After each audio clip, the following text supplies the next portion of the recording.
So let me pick you up on that, Tony. The Labor government, the threat of a Labor government. How do you see the threat of a Labor government, particularly as it's relevant to Rooty Hill and the areas that you are hopefully representing? Well, I see a slow transition towards, as Holly's alluding to, a transition towards some sort of an oppressive regime. We're just heading that way, unfortunately, and we've seen a good example of what happened down there in Victoria.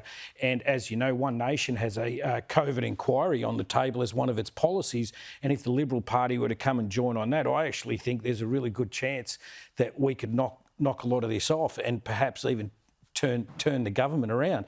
And I just think, just adding to what Holly said, the absurdity of what was going on, we couldn't go to church or any place of religion, and we could go to a brothel.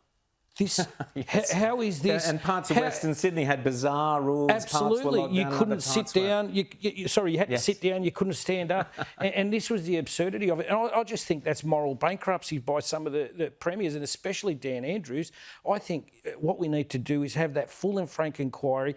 I think if everyone got behind the One Nation policy, this is what we really need here. I've been calling for a royal commission into COVID from the day it all began. Holly, just quickly on a lighter note, this is fairly amusing, but Dan Andrews has reportedly been blacklisted from an elite Melbourne golf club after using a friend to sneak him into membership of the club. Maybe the chooks do eventually come home to roost, Holly.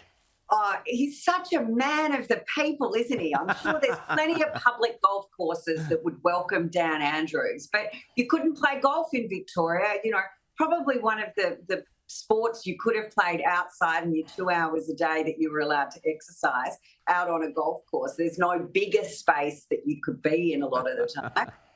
And yet, you know, you could go to a brothel, but you couldn't hit a golf ball. And I think, you know, Dan Andrews, you were focusing on the wrong kind of balls.